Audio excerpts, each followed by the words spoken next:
Just an orientation session. എന്താണ് ഈ syllabus? എന്താണ് civil service examination and how to tackle this exam? എന്നുള്ള കാര്യങ്ങളിൽ നമ്മളൊന്ന് ബ്രീഫ് ചെയ്യുകയാണ് ഇന്നത്തെ സെഷനിൽ ഉദ്ദേശിക്കുന്നത്. Okay. So let me tell you one thing. It is a detailed syllabus. ഒരു എലാബറേറ്റ് ആയിട്ടുള്ള ഓൾമോസ്റ്റ് എല്ലാ ഏരിയകളും ടച്ച് ചെയ്തിട്ടുള്ള ഒരു ഡീറ്റെയിൽഡ് ആയിട്ടുള്ള ഒരു സിലബസ് ആണ് UPSC ഉള്ളത്. ഈവൻ ദോ ഒരു 1 ഇയറിലെ കംപ്ലീറ്റ് പ്രിപ്പറേഷൻ വഴി 1 ഇയറിലെ complete preparation means in a dedicated manner 1 year complete നിങ്ങൾ ഇതിനു വേണ്ടി ഡിവോട്ട് ചെയ്യുകയാണെങ്കിൽ you can tackle it. Otherwise you are just wasting your time. Because നമ്മൾ എപ്പോഴും മനസ്സിലാക്കേണ്ടത് സിവിൽ സർവീസ് എക്സാം എന്ന് പറയുന്നത് ഇന്ത്യയിലെ one of the biggest examination ആണ്. അതുകൊണ്ട് ഇതിനു വേണ്ടി നമ്മൾ സ്പെൻഡ് ചെയ്യേണ്ട ടൈമും അതനുസരിച്ചായിരിക്കും. And almost 10 lakh people each year writes this exam. And qualify ചെയ്യുന്നത് എന്ന് പറയുന്നത് അപ്രോക്സിമേറ്റ്ലി 800 or 700 to 800 ആണ്. That means the average conversion rate or rate of success is around 0.05. Okay, അത്രയും കുറവാണ്. Such situations, your hard work and dedications need to be shown. അങ്ങനെ ഒരു effort എടുത്ത് നമ്മൾ അത് പ്രൂവ് ചെയ്താൽ മാത്രമേ ഇത്തരത്തിലൊരു എക്സാമിനേഷന് നമുക്ക് ക്ലിയർ ചെയ്യാൻ സാധിക്കൂ. ഓക്കെ, അതിനുവേണ്ടി നിങ്ങൾ ചെയ്യേണ്ടത് ഇനി അങ്ങോട്ടേക്കുള്ള ഓരോ ദിവസവും റെഗുലർ ആയിട്ട് നിങ്ങൾക്ക് സിവിൽ സർവീസിന് വേണ്ടി മാറ്റിവെക്കാൻ വേണ്ടിയുള്ള അവേഴ്സ് കണ്ടെത്തിയേ പറ്റും. ആൻഡ് നോർമലി ഇനീഷ്യൽ സ്റ്റേജസിൽ you can spend around 2 to 3 hours, and at the end, maybe after 6 months, you are expected to spend a minimum of 6 hours. Okay, അങ്ങനെയാണ് അതിൻ്റെ ഒരു പാറ്റേൺ വരുന്നത്. നമ്മൾ ഫോളോ ചെയ്യുന്ന വേവ് അതാണ്. Initially it will be hard for you because ആദ്യത്തെ സ്റ്റേജസിൽ തന്നെ നിങ്ങൾ 6 മണിക്കൂറും 7 മണിക്കൂറും ഒക്കെ ബുക്കിന് മുമ്പിൽ ഇരിക്കുക എന്ന് പറയുന്നത് seems to be bit tough. Such situations initial സ്റ്റേജസിൽ നിങ്ങളുടെ ബേസിക്സ് ക്ലിയർ ആക്കുക. ഫസ്റ്റ് 2 months കൊണ്ട് നിങ്ങൾ NCERT ഫോളോ ചെയ്യുക. ആൻഡ് ആഫ്റ്റർ ദാറ്റ് നമ്മൾ റെഗുലർ ടെക്സ്റ്റുകളിലേക്ക് കിടക്കുമ്പോൾ നിങ്ങൾ പതുക്കെ ടൈം കൂട്ടിക്കൊണ്ടുവരിക. In addition to that, regular news reading is very very significant. Because ആ ഒരു എഡിറ്റോറിയൽ അനാലിസിസ് നിങ്ങളുടെ ഭാഗത്തു നിന്നുണ്ടെങ്കിൽ തന്നെ, എഡിറ്റോറിയൽ ക്ലിയർ ആയിട്ട് നിങ്ങൾ വായിച്ചു പോകുന്നുണ്ടെങ്കിൽ തന്നെ കൂടുതലായിട്ടും എന്തൊക്കെ ചോദ്യങ്ങളാണ് വരുന്നത്, ഏതൊക്കെ different perceptions, different view points നിങ്ങൾക്ക് അതിൽ നിന്നും ഐഡന്റിഫൈ ചെയ്യാൻ സാധിക്കും. അതുവഴി നിങ്ങളുടെ ലാംഗ്വേജ് കോംപ്രിഹെൻഷൻ ആയാലും റീഡിംഗ് കേപ്പബിലിറ്റി ആയാലും റൈറ്റിംഗ് എബിലിറ്റീസ് ആയാലും എല്ലാം എഡിറ്റോറിയൽസ് യൂസ് ചെയ്യുന്നത് വഴി, എഡിറ്റോറിയൽ ഫോളോ ചെയ്യുന്നത് വഴി നിങ്ങൾക്ക് ഇംപ്രൂവ് ചെയ്യാൻ സാധിക്കും. അതൊക്കെയാണ് ആദ്യത്തെ സ്റ്റേജിൽ നമുക്ക് പറയാനുള്ളത്. സോ ഡീറ്റെയിൽ ആയിട്ട് സിലബസിലേക്കും അതേപോലെ ബുക്സിലേക്കും, റെഫറൻസ് ബുക്സ്, മെറ്റീരിയൽ, അതിലേക്കൊക്കെ നമ്മൾ കടക്കുന്നതിന് മുമ്പായിട്ട് let me introduce this exam for you. So civil services examination എന്ന് പറയുന്നത് ഒരു 3 stage എക്സാമിനേഷൻ ആണ്. U can say it is 4 stage ആയിട്ട് നമുക്ക് പറയാം, ബിക്കോസ് മെഡിക്കൽ എക്സാമിനേഷൻ പോലുള്ള കാര്യങ്ങൾ ഇതിന്റെ പാർട്ടായിട്ട് വരുന്നുണ്ട്. എനിവേ 3 stage എക്സാമിനേഷൻ ആണ്. സച്ച് സിറ്റുവേഷൻ 3 stages, ആ 3 സ്റ്റേജസിൽ ഏറ്റവും ആദ്യത്തെ സ്റ്റേജ് ആണ് preliminary examination. Basically preliminary examination എന്ന് പറയുന്നത് ഒരു ഒബ്ജക്റ്റീവ് പാറ്റേണിലുള്ള എക്സാമിനേഷൻ ആണ്. സോ ഒബ്ജക്റ്റീവ് പാറ്റേൺ ആണ്, നമുക്ക് ഈസി ആയിരിക്കും എന്നൊന്നും വിചാരിക്കരുത്. ബിക്കോസ് ഏറ്റവും ടഫ് ആയിട്ടുള്ള and it will be like ഒരു ക്വസ്റ്റ്യനിൽ നിന്ന് തന്നെ 4 ക്വസ്റ്റ്യൻ ഡ്രൈവ് ചെയ്യാവുന്ന രീതിയിലുള്ള ക്വസ്റ്റ്യൻസ് ആയിരിക്കും നോർമലി UPSC ചോദിക്കാറ്. അതായത് with regard to 1857 revolt which of the following is true. അപ്പോൾ അതിനകത്ത് 4 ഓപ്ഷൻസ് വന്നിട്ടുണ്ടെങ്കിൽ അതിൽ ഏതൊക്കെയാണ് ശരിയെന്ന് നമ്മൾ കൃത്യമായിട്ട് ഐഡന്റിഫൈ ചെയ്യാൻ സാധിക്കണം. ഒരു പ്രോപ്പർ റീഡിങ്ങിലൂടെ, proper reading in the sense dedicated and committed effort, അതിലൂടെയാണ് നമുക്ക് ഇത്തരത്തിലുള്ള ക്വസ്റ്റ്യൻസ് ഒക്കെ ടാക്കിൾ ചെയ്യാൻ സാധിക്കും. അതിനുവേണ്ടി നിങ്ങൾ സ്പെൻഡ് ചെയ്യുന്ന ടൈമും അതനുസരിച്ച് തന്നെ ആയിരിക്കണം. Okay, so first is preliminary examination. Preliminary exam qualify ചെയ്ത് കഴിഞ്ഞാൽ ഒരു 2-3 monthsനുള്ളിൽ മെയിൻ എക്സാമിനേഷൻ, 3 to 4 ആണ് നോർമൽ ടൈം വരുന്നത്. മെയിൻ എക്സാമിനേഷൻ വരുന്നു. മെയിൻ എക്സാമിനേഷൻ ക്വാളിഫൈ ചെയ്ത് കഴിഞ്ഞാൽ ഫെബ്രുവരിയോടുകൂടി, ജാനുവരി-ഫെബ്രുവരി ടൈം പീരീഡിൽ they will conduct A personality test or interview. ഈ ഇന്റർവ്യൂ കഴിയുമ്പോഴാണ് റാങ്ക് ലിസ്റ്റ് പബ്ലിഷ് ചെയ്യുന്നത്. ഓക്കെ, സോ ഓരോ സ്റ്റേജിനെ പറ്റി നമ്മൾ ഡിസ്കസ് ചെയ്യുകയാണെങ്കിൽ പ്രിലിമിനറി എക്സാമിനേഷൻ എന്ന് പറയുന്നത് 2 എക്സാമിനേഷൻസ് ആണ്, 2 ക്വസ്റ്റ്യൻ പേപ്പേഴ്സ് ആണ് ഇതുമായി ബന്ധപ്പെട്ട് വരുന്നത്. ഒന്നാമത്തേത് ഒരു general studies paper and there will be A CSAT എന്ന് പറയും, സിവിൽ സർവീസസ് ആപ്റ്റിറ്റ്യൂഡ് ടെസ്റ്റ്. ഇത് ആപ്റ്റിറ്റ്യൂഡ് അളക്കാൻ വേണ്ടിയും ജനറൽ സ്റ്റഡീസ് നിങ്ങളുടെ നോളജ് ലെവൽ എത്രമാത്രം ഉണ്ടെന്ന് അറിയാൻ വേണ്ടിയുമാണ്. ഓക്കെ, ദെൻ രണ്ട് പേപ്പറിനും 200 മാർക്സ് ഈച്ച് ആണ്. സോ ചെക്ക് ചെയ്യുവാണെങ്കിൽ can see General Studies Paper 1, General Studies Paper 2. Paper 2-നെയാണ് നമ്മൾ CSAT Civil Service Aptitude Test എന്ന് പറയുന്നത്. ഓക്കെ, രണ്ട് പേപ്പേഴ്സും ഒബ്ജക്റ്റീവ് നേച്ചറിലാണ്. ആൻഡ് ജനറൽ സ്റ്റഡീസ് പേപ്പർ 1 ആണെങ്കിൽ there will be 100 questions. ഈ 100 ക്വസ്റ്റിന് ടോട്ടൽ 200 മാർക്സ്, ഓരോന്നിനും 2 മാർക്ക് വീതമാണ് സ്കോർ വരുന്നത്. Then when it comes to General Studies Paper 2, ഇവിടെ 80 ക്വസ്റ്റ്യൻസും 200 മാർക്സുമാണ്, ഓരോന്നിനും 2.5 മാർക്സ് വീതം വരും. Then duration of the examination, duration 2 hours ആണ് രണ്ടിലും. And there will be negative marking, 1/3 negative marking വരും. ഒരു റോങ് ആൻസർ വരുവാണെങ്കിൽ 1/3 നമ്മൾ മൈനസ് ചെയ്യേണ്ടി വരും. ഓക്കെ, സോ ഇതാണ് പാറ്റേൺ. ഇതിൽ ജനറൽ സ്റ്റഡീസ് പേപ്പർ 1 എന്ന് പറയുന്നത് നമ്മളുടെ റാങ്ക് ഡിസൈഡ് ചെയ്യും. That means cutoff will be based on General Studies Paper 1, and this General Studies Paper 2 will be of qualifying nature only. Okay, qualifying nature means നിങ്ങൾ secure ചെയ്യേണ്ടത് 33% മാർക്സിൽ കൂടുതൽ secure ചെയ്തിട്ടുണ്ടെങ്കിൽ നിങ്ങൾ അത് ക്വാളിഫൈ ചെയ്തു. പക്ഷേ 33% മാർക്ക് ക്വാളിഫൈ ചെയ്താൽ മാത്രമേ ജനറൽ സ്റ്റഡീസ് പേപ്പർ 2 നിങ്ങൾ ക്വാളിഫൈ ചെയ്താൽ മാത്രമേ പേപ്പർ 1 ഇവാലുവേഷനിലേക്ക് തന്നെ കടക്കൂ. Okay, so paper 2 is significant. അത് ക്വാളിഫൈ നേച്ചറിലാന്ന് ഓർത്തേക്കുക. ബിക്കോസ് ആപ്റ്റിറ്റ്യൂഡ് ആണ്. ആപ്റ്റിറ്റ്യൂഡ് ബേസിക്കലി റീസണിങ്ങും അതേപോലുള്ള കാര്യങ്ങളാണ്, മാത്തമാറ്റിക്കൽ മെന്റൽ എബിലിറ്റി ഉള്ള കാര്യങ്ങളാണ് അതിനകത്ത് വരുന്നത്. അത് നമ്മൾ ക്ലിയർ ചെയ്ത് കഴിഞ്ഞാൽ, ക്ലിയർ ചെയ്യുക means if you are able to score 33% marks കഴിഞ്ഞു, അതിന്റെ ഒരു പെർവ്യൂ കഴിഞ്ഞു. 33% മാർക്കിൽ അവിടെ ഒരു കട്ട് ഓഫോ അല്ലെങ്കിൽ മാക്സിമം സ്കോർ ചെയ്യുന്നതുകൊണ്ട് ബെനിഫിറ്റ്സോ ഒന്നുമില്ല. 33% മാർക്സിൽ കൂടുതൽ ക്വാളിഫൈ ചെയ്തിട്ടുണ്ടെങ്കിൽ പേപ്പർ 2 is clear. ഇനി പേപ്പർ 1ലേക്ക് കടക്കാം. പേപ്പർ 1ന്റെ ബേസിലായിരിക്കും കട്ട് ഓഫ് വരുന്നത്. പേപ്പർ 1ൽ 100 ക്വസ്റ്റ്യൻസ് ഉണ്ട്. Normally cut off range will be around 50 to 55. 50 മുതൽ 55 marks, I mean right answers വരുവാണെങ്കിൽ will be getting 100 to 110 marks. Means ഓരോ ക്വസ്റ്റ്യനും 2 മാർക്സ് വീതമാണ്. 100 to 110 എന്ന് പറയുന്നത് is A good score. Okay, normal situations ഒരു ഗുഡ് സ്കോർ ആണ്. ബിക്കോസ് കഴിഞ്ഞ പ്രാവശ്യത്തെ കട്ട് ഓഫ് എന്ന് പറയുന്നത് 98 ആയിരുന്നു. Okay, so in such situations it will be around 50 to 60 എന്ന് പറഞ്ഞാൽ പെർഫെക്റ്റ് ആണ്. 50 to 60% ആണ് നോർമലി സിവിൽ സർവീസ് പ്രിലിമിനറി എക്സാമിനേഷന്റെ കട്ട് ഓഫ്. സോ അത്രയും സ്കോർ ചെയ്താൽ മതി. ബട്ട് അത്രയും സ്കോർ ചെയ്യാൻ വേണ്ടി നിങ്ങൾ എടുക്കേണ്ട എഫേർട്ട് ആണ് ഞാൻ പറഞ്ഞത്. That is a dedicated effort. ഒരു ഡെഡിക്കേറ്റഡ് എഫേർട്ട് നിങ്ങളുടെ ഭാഗത്തുനിന്നും ഉണ്ടായിരിക്കണം. ഓക്കെ, ദെൻ ഇതാണ് പ്രിലിമിനറി എക്സാമിനേഷന്റെ purview. And let's discuss the syllabus in detail. Preliminary എക്സാമിനേഷന്റെ സിലബസ് നോക്കുകയാണെങ്കിൽ യു ക്യാൻ സി, ഞാൻ പറഞ്ഞു 2 പേപ്പേഴ്സ് ആണുള്ളത്. 2 പേപ്പേഴ്സിൽ first one general studies paper 1. General studies paper 1 സിലബസ് നോക്കുമ്പോൾ total as I said there will be 100 questions. ഈ 100 ക്വസ്റ്റ്യൻസിൽ ഇത്ര ക്വസ്റ്റ്യൻസ് ഇന്ന ഏരിയയിൽ നിന്ന് വരുന്നത് നമുക്ക് ഒരിക്കലും പ്രെഡിക്റ്റ് ചെയ്യാൻ പറ്റില്ല. Okay, even though there may be some trends set ചെയ്തിട്ടുണ്ട്. കഴിഞ്ഞ വർഷങ്ങൾ വെച്ചിട്ട് ട്രെൻഡ്സ് വെച്ചിട്ട് ഇന്ന ഏരിയ ആയിരിക്കാം ചോദിക്കാൻ പോകുന്നത് എന്ന് നമുക്ക് പറയാൻ സാധിക്കും. പക്ഷെ even though UPSC can decide, sub to the UPSC ഓരോ ടൈമിലും, ഐ മീൻ കഴിഞ്ഞ വർഷം കൂടുതൽ സിഗ്നിഫിക്കൻസ് കൊടുത്തത് എൻവയോൺമെന്റിലാണെങ്കിൽ അടുത്ത വർഷം കൂടുതൽ സിഗ്നിഫിക്കൻസ് കൊടുക്കുന്നത് ചിലപ്പോൾ ജോഗ്രഫിക്കായിരിക്കും. അല്ലെങ്കിൽ they may give much priority to economics. So ഓരോ ഏരിയയിലും ഇഷ്ടമുള്ള ഏരിയ, ഐ മീൻ UPSCക്ക് ഏത് ഏരിയയിലാണോ ക്വസ്റ്റ്യൻ ചോദിക്കാൻ താല്പര്യമുള്ളത് ആ ഏരിയയിൽ നിന്നും ചോദ്യങ്ങൾ നമുക്ക് പ്രതീക്ഷിക്കാം. അതാണ് ഞാനിവിടെ പറഞ്ഞതിന്റെ മീനിങ്. സോ നമുക്ക് പ്രെഡിക്റ്റ് ചെയ്യുക 100% ആക്യുറസിയോടുകൂടി പ്രെഡിക്റ്റ് ചെയ്യുക ഇസ് ഇമ്പോസിബിൾ. UPSC അത്രയും കോംപ്ലിക്കേറ്റഡ് ആയിട്ടായിരിക്കും നോർമൽ സിറ്റുവേഷൻസിൽ ക്വസ്റ്റ്യൻസ് ചോദിക്കുക. അതുകൊണ്ട് ഓരോ ഏരിയയും കഴിഞ്ഞ ഒരു 1 ഇയറിനിടയിൽ ഉണ്ടായിട്ടുള്ള എല്ലാ കറണ്ട് ഇവന്റ്സും നമ്മളെ സംബന്ധിച്ച് വെൽ വേഴ്സ്ഡ് ആയിരിക്കണം. അതിനെപ്പറ്റിയുള്ള ബേസിക് ഐഡിയ നമുക്ക് ഉണ്ടായിരിക്കണം.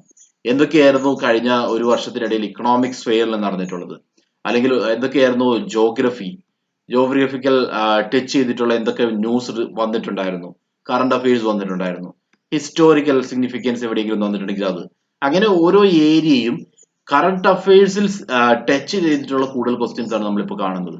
അപ്രോക്സിമേറ്റ്ലി 70 to 80% 70 to 80% ക്വസ്റ്റ്യൻസും കറണ്ട് അഫയേഴ്സിനെ ബേസ് ചെയ്തിട്ടുള്ള മീൻസ് ഒരു എക്സാമ്പിൾ പറയുകയാണെങ്കിൽ മഹാത്മാഗാന്ധിയുടെ 150th ബർത്ത് ആനിവേഴ്സറി ആണ്. അപ്പോൾ there will be one question from Mahatma Gandhi. അങ്ങനെയുള്ള കറണ്ട് അഫയേഴ്സ് റിലേറ്റഡ് ആയിട്ടുള്ള ഈവൻ ദോ ഹിസ്റ്ററി ആയാൽ പോലും കറണ്ട് അഫയേഴ്സ് റിലേറ്റഡ് ആയിട്ടുള്ള ക്വസ്റ്റ്യൻസ് നമുക്കിപ്പോൾ കാണാൻ സാധിക്കും. Okay, so let's see syllabus നോക്കുവാണെങ്കിൽ ഇത് നമ്മൾ ഡിസ്കസ് ചെയ്യുന്നത് preliminary examination paper 1 preliminary examination paper 1ന്റെ സിലബസിൽ വരുന്ന കണ്ടന്റ്സ്. ഒന്നാമത്തേത് current events of national and international importance. So first thing is current affairs. Okay, that may be national affairs or international affairs. International regional ഗ്രൂപ്പ്സിന്റെ മീറ്റിംഗ്സും അതേപോലുള്ള കാര്യങ്ങളൊക്കെ ഇവിടെ നമുക്ക് ഇമ്പോർട്ടന്റ് ആയിട്ട് വരും. Then history of India and international movement. History of India and international movement കൂടുതലായിട്ടും international മൂവ്മെന്റിനാണ് significance കൊടുക്കേണ്ടത്. കൂടുതൽ ഏരിയ ഇന്റർനാഷണൽ മൂവ്മെന്റിലും അതേപോലെ ഹിസ്റ്ററി ഓഫ് ഇന്ത്യയിൽ നിന്നും ഏൻഷ്യന്റ് ഇന്ത്യയിൽ നിന്നുമാണ് കൂടുതൽ ചോദ്യങ്ങൾ കാണാറ്. മിഡീവൽ ഇന്ത്യ റെയർലി ആണ് വരാറുള്ളത്. ഓക്കെ, ദെൻ ഓരോന്നും നമ്മൾ ഡീറ്റെയിൽ ആയിട്ട് ഡിസ്കസ് ചെയ്യും.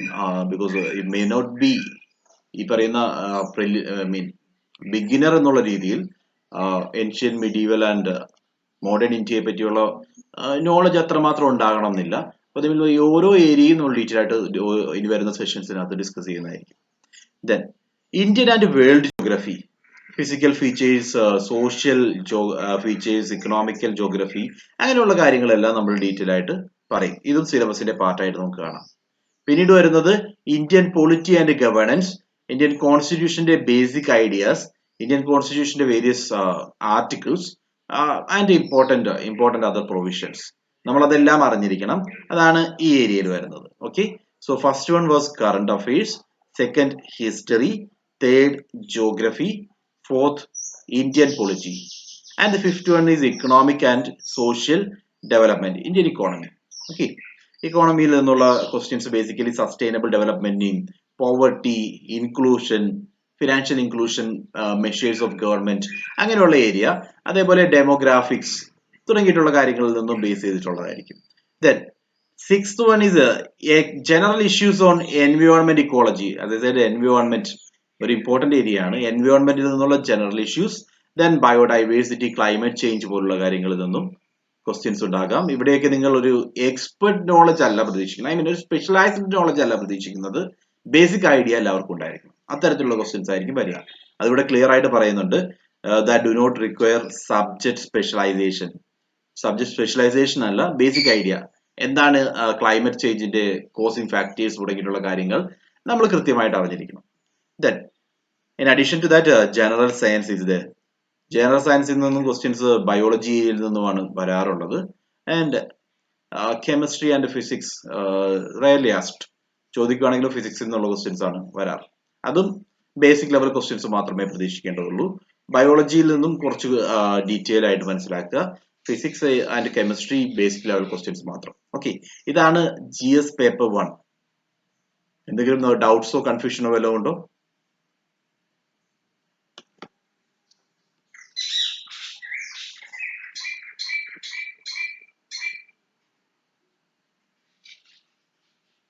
Yes or no?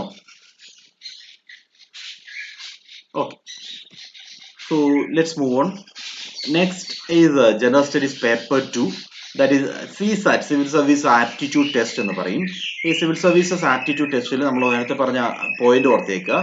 It's all about 33%. 33% നിങ്ങൾ സ്കോർ ചെയ്തിട്ടുണ്ടെങ്കിൽ ദാറ്റ്സ് ഡൺ. പിന്നീട് അതിനെപ്പറ്റി നിങ്ങൾ ബോധ്യപ്പെടാവേണ്ട കാര്യമില്ല. 33% അതിന് 99% മേടിച്ചാലും അല്ലെങ്കിൽ 100% മേടിച്ചാലും സെയിം എഫക്റ്റ് ആണ്.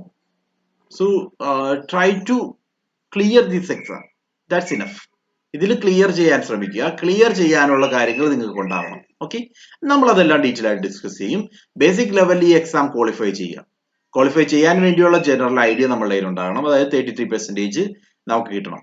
ഓക്കെ, അത് കിട്ടിക്കഴിഞ്ഞാൽ paper 2 is done. So paper 2ൽ നോർമലി കാണാറുള്ളത് കോംപ്രിഹെൻഷന് വളരെ അധികം സിഗ്നിഫിക്കൻസ് ഉണ്ട്. കഴിഞ്ഞ ക്വസ്റ്റ്യൻ പേപ്പറിൽ it was around 6 to 8. It's about 10. Sorry, 10ൽ കൂടുതൽ കോംപ്രിഹെൻഷൻ ആണ് 10ൽ കൂടുതൽ കോംപ്രിഹെൻഷൻ ആണ് കഴിഞ്ഞ ലാസ്റ്റ് ടൈം ക്വസ്റ്റ്യൻ പേപ്പറിൽ ഉണ്ടായിരുന്നത്. Okay, then next is interpersonal skills including communication skills, logical reasoning and analytical ability, decision making and problem solving, general mental ability and basic numeracy. So these are the areas. Data interpretation പോലുള്ള കാര്യങ്ങൾ ഇതിനകത്ത് വരും. ഇതെല്ലാമാണ് areas. ഇതിൽ ഏറ്റവും കൂടുതൽ questions ഇപ്പോൾ കാണുന്നത് കോംപ്രിഹെൻഷനിൽ നിന്നാണ്. സോ കോംപ്രിഹെൻഷൻ ഈസ് സിമ്പിൾ ആയിരിക്കില്ല, ഒരിക്കലും ആയിരിക്കില്ല. ബിക്കോസ് കോംപ്ലിക്കേറ്റഡ് ആയിട്ടുള്ള കുറച്ച് ഐ മീൻ comprehension അറിയാലോ, there will be a paragraph and from based on this paragraph there will be one or few questions. Okay, ആ ക്വസ്റ്റ്യൻസ് എല്ലാം നമ്മൾ ആ പാരഗ്രാഫ് മൊത്തം വായിച്ചിട്ട് മനസ്സിലാക്കി, അതായത് നമ്മുടെ കമ്മ്യൂണിക്കേഷൻ എബിലിറ്റി ആണ് ചെക്ക് ചെയ്യുന്നത്. അതിൽ നിന്നും എന്താണ് ബേസിക് കണ്ടെന്നുള്ളത് ഐഡന്റിഫൈ ചെയ്യാൻ വേണ്ടി സാധിക്കണം. ദെൻ അത് ഐഡന്റിഫൈ ചെയ്തിട്ട് വേണം ആൻസറിലേക്ക് കടക്കാൻ വേണ്ടി. സോ എങ്ങനെയാണ് കോംപ്രിഹെൻഷൻ സോൾവ് ചെയ്യേണ്ടത് തുടങ്ങിയിട്ടുള്ള കാര്യങ്ങളെല്ലാം നമ്മളുടെ ലെക്ചേഴ്സിനകത്ത് ഡീറ്റെയിൽ ഡിസ്കസ് ചെയ്യും. So that's all about first examination. Preliminary examination പറ്റി ഇത്രയും കാര്യങ്ങളാണ് നിങ്ങൾ ഓർക്കേണ്ടത്. Okay, so 2 papers, general paper 1 and general paper 2. Then general paper 1 ആണ് നമ്മളെ സംബന്ധിച്ച് നമ്മളുടെ റാങ്ക് ഡിസൈഡ് ചെയ്യുന്നത്, അതായത് കട്ട് ഓഫ് സ്കോർ ഡിസൈഡ് ചെയ്യുന്നത് ജനറൽ പേപ്പർ 1 ആണ്. Paper 2 is all about 33% score. Okay, I hope this one is clear, right?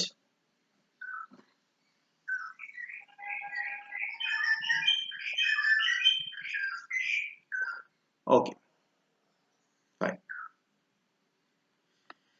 Next is regarding main examination.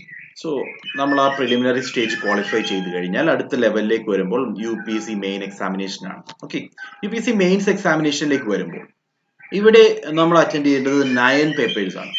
എല്ലാം descriptive papers ആണ്. 5 ദിവസം മുതൽ 7 ദിവസം വരെയുള്ള ടൈം പീരീഡിനിടയിലായിരിക്കും നോർമലി UPSC ഈ എക്സാം കണ്ടക്ട് ചെയ്യുന്നത്. ഓക്കെ, ഒരു ദിവസം തന്നെ 2 എക്സാമിനേഷൻ, നെക്സ്റ്റ് ഡേ വീണ്ടും 2 എക്സാമിനേഷൻ, ആ രീതിയിലായിരിക്കും നോർമൽ സിറ്റുവേഷൻസിൽ വരുന്നത്. Okay, so 5 days, minimum 5 days, maximum 7 days. Sunday Saturday വരുവാണെങ്കിൽ മാത്രം 7 ഡേയ്സിലേക്ക് കിടക്കുന്ന ഒരു പാറ്റേൺ ആണ് ഇവർ ഫോളോ ചെയ്യാറ്. ഓക്കെ, സോ ഈ ഒരു എക്സാമിനേഷനുമായി ബന്ധപ്പെട്ട് നമ്മൾ മനസ്സിലാക്കേണ്ടത്, ആസ് ഐ സെഡ് 9 പേപ്പേഴ്സ് ആണുള്ളത്. ഈ 9 പേപ്പേഴ്സിൽ ആദ്യത്തെ 2 papers, first one is paper 1 Indian language. Indian കോൺസ്റ്റിറ്റ്യൂഷന്റെ 8th ഷെഡ്യൂളിൽ ലിസ്റ്റ് ചെയ്തിട്ടുള്ള ഏതെങ്കിലും ഒരു ലാംഗ്വേജ് നിങ്ങൾക്ക് ചൂസ് ചെയ്യാം. മലയാളം എന്ന് പറയുന്ന ലാംഗ്വേജും നമുക്ക് യൂസ് ചെയ്യാം, നമ്മളുടെ ഓൺ ലാംഗ്വേജ് നമുക്ക് യൂസ് ചെയ്യാം. സോ ഇവിടെ ഇന്ത്യൻ ലാംഗ്വേജിൽ നിന്നുള്ള ക്വസ്റ്റ്യൻസ് ഉണ്ടാകും. 3 മണിക്കൂറാണ് ഡ്യൂറേഷൻ ആൻഡ് ടോട്ടൽ മാർക്സ് 300 ആണ്. ഓക്കെ, ദെൻ രണ്ടാമത്തെ പേപ്പർ ബി, അത് English language, again 3 hours duration and total marks is 300. ഈ 2 പേപ്പേഴ്സും ക്വാളിഫൈങ് നേച്ചറിലാണ്. ഓക്കെ, ഇത് രണ്ടും നമ്മളുടെ നമ്മുടെ റാങ്ക് ഡിസൈഡ് ചെയ്യുന്നതിലോ നമ്മുടെ സ്കോർ ഡിസൈഡ് ചെയ്യുന്നതിലോ ഈ 2 പേപ്പേഴ്സും ഒരു റോളും പ്ലേ ചെയ്യുന്നില്ല. ലാംഗ്വേജ് പേപ്പേഴ്സ് ക്വാളിഫൈങ് നേച്ചറിൽ മാത്രമാണ്. ഓക്കെ, ഇനിയാണ് നമ്മളുടെ സബ്ജക്ട് പേപ്പേഴ്സിലേക്ക് വരുന്നത്. സബ്ജക്ട് പേപ്പറിൽ വരുമ്പോൾ ഏറ്റവും first one, that is essay paper. Okay, there will be 2 essays. നമ്മൾ എഴുതാൻ പറയുന്നത് 2 essays ആണ്. 2 essaysന് 125 മാർക്സ് ഈച്ച് ആണ്. 125 മാർക്ക് വീതമുള്ള 2 essays. ആൻഡ് ഇവിടെ നമ്മൾ എക്സ്പെക്ട് ചെയ്യുന്നത്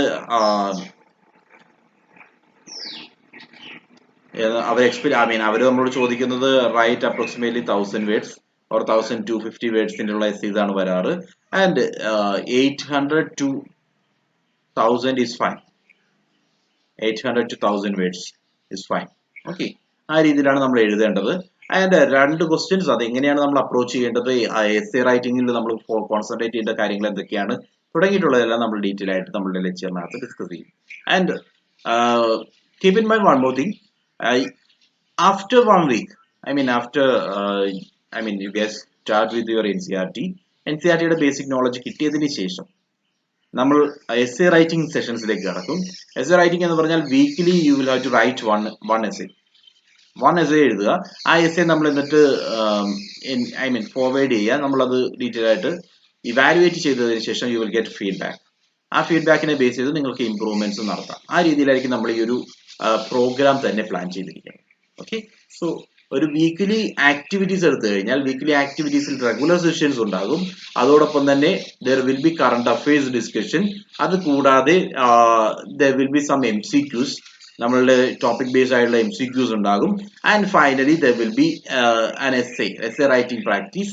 then there will be answer writing practice as well. Okay, because നമ്മൾ കോൺസെൻട്രേറ്റ് ചെയ്യുന്നത് പ്രിലിംസ് ഓറിയന്റേഷൻ അല്ല. പ്രിലിംസ് ഓറിയന്റേഷൻ ആയിട്ട് പഠിക്കുകയേ ചെയ്യരുത്. നമ്മൾ കോൺസെൻട്രേറ്റ് ചെയ്യേണ്ടത് മെയിൻ ഓറിയന്റഡ് ആയിട്ടാണ്. ഓക്കെ, മെയിൻ എക്സാം ടാർഗറ്റ് ചെയ്തുകൊണ്ട് മെയിൻ എക്സാം മനസ്സിൽ കണ്ടുകൊണ്ട് തന്നെ നമ്മളുടെ പഠനം തുടങ്ങുക. ഈ മെയിൻ എക്സാം ടാക്കിൾ ചെയ്യാൻ വേണ്ടിയുള്ള സ്ട്രാറ്റജീസ് ആണ് നമ്മൾ യൂസ് ചെയ്യേണ്ടത്. സോ ഒബ്ജക്റ്റീവ് ടൈപ്പ് എക്സാമിനേഷൻ എന്ന് പറയുന്നത് നമുക്ക് ജസ്റ്റ് നോളജ് ബിൽഡിങ്ങിന് വേണ്ടി മാത്രം. റൈറ്റിംഗ് പ്രാക്ടീസിലാണ് കൂടുതൽ കോൺസെൻട്രേറ്റ് ചെയ്യേണ്ടത്.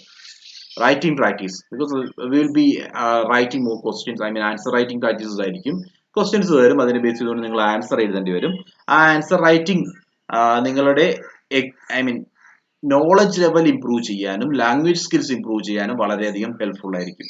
Okay, so that is the first paper, essay. Then second paper, second to fifth paper, ഇതാണ് നമ്മളുടെ ബേസിക് സബ്ജക്ട് പേപ്പേഴ്സ് എന്ന് നമുക്ക് പറയാവുന്നത്. ഇത് essay പേപ്പർ ആണ് ഫസ്റ്റ് വൺ. അതിനുശേഷം paper 2 general studies 1, GS1, GS2 and GS3, and finally GS4. GS4 is ethics paper. ethics ഒരു civil സർവന്റിന് വേണ്ട എത്തിക്സ്, അത് എത്രമാത്രം ഇൻഡിവിജ്വൽ ഉണ്ട് എന്ന് അസസ് ചെയ്യാൻ വേണ്ടിയാണ് ഈ പേപ്പർ ഉള്ളത്. അത് കൂടാതെ ബാക്കിയുള്ള 3 പേപ്പേഴ്സും ബേസിക്കലി നമ്മളുടെ സബ്ജക്ട് പേപ്പേഴ്സ് ആണ്. അതിനെപ്പറ്റി നമ്മൾ ഡീറ്റെയിൽ ചെയ്യുന്നുണ്ട്. സോ ആ 4 പേപ്പേഴ്സ് കഴിഞ്ഞു കഴിഞ്ഞാൽ you can opt one optional. നമുക്ക് ഒരു ലിസ്റ്റ് ഓഫ് ഓപ്ഷണൽസ് അവൈലബിൾ ആണ്. അതിൽ നിന്നും നമ്മളുടെ ഫേവറേറ്റ് ഏരിയ ആയിട്ടുള്ള ഒരു ഓപ്ഷണൽ തിരഞ്ഞെടുക്കാം. നമുക്ക് അതിനു വേണ്ടി വേണമെങ്കിൽ ഹിസ്റ്ററി ചൂസ് ചെയ്യാം, നമുക്ക് ജോഗ്രഫി ചൂസ് ചെയ്യാം. Even our own degree based subjects are also fine. Like commerce ആണെങ്കിൽ കൊമേഴ്സ് യൂസ് ചെയ്യാം. അത് ഏത് സബ്ജക്ട് വേണോ, നമ്മളെ സംബന്ധിച്ച് നമുക്ക് ഏറ്റവും ഓക്കെ ആയിട്ടുള്ള സബ്ജക്ട് ഏതാണോ അത് വേണം ചൂസ് ചെയ്യാൻ. അതിലേക്കുള്ള പഠനം നമ്മൾ ഉടനെ തന്നെ സ്റ്റാർട്ട് ചെയ്യണം.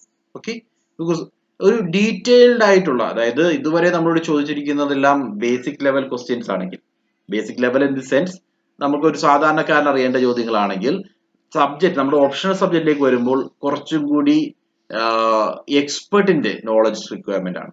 ഓക്കെ, റിക്വയർഡ് ആണ്. Such a situation, the expert's knowledge, expert's perception means you must be well versed in that subject. ആ സബ്ജക്റ്റിൽ അത്രയും കേപ്പബിലിറ്റി നമുക്ക് ഉണ്ടായിരിക്കണം. അത്തരത്തിലുള്ള സബ്ജക്റ്റ് വേണം നമ്മൾ ചൂസ് ചെയ്യാൻ. ഓക്കെ, സോ ഇത്രയുമാണ് മെയിൻസിന്റെ സബ്ജക്ട്സ്. നമ്മൾ ഇനി നോക്കാൻ പോകുന്നത് മെയിൻസിന്റെ പാറ്റേൺ ഓഫ് എക്സാമിനേഷൻ നമ്മൾ പറഞ്ഞു. നോക്കുവാണെങ്കിൽ you can see essay paper is there, general സ്റ്റഡീസിന്റെ 4 പേപ്പേഴ്സ്, ദെൻ ഓപ്ഷണൽ പേപ്പറിന്റെ 2 പേപ്പർ, അത് കൂടാതെ ലാംഗ്വേജ് പേപ്പർ, അതെല്ലാം ക്വാളിഫൈഡ് നേച്ചറിൽ മാത്രമാണ്, English and regional language. Total 9 papers.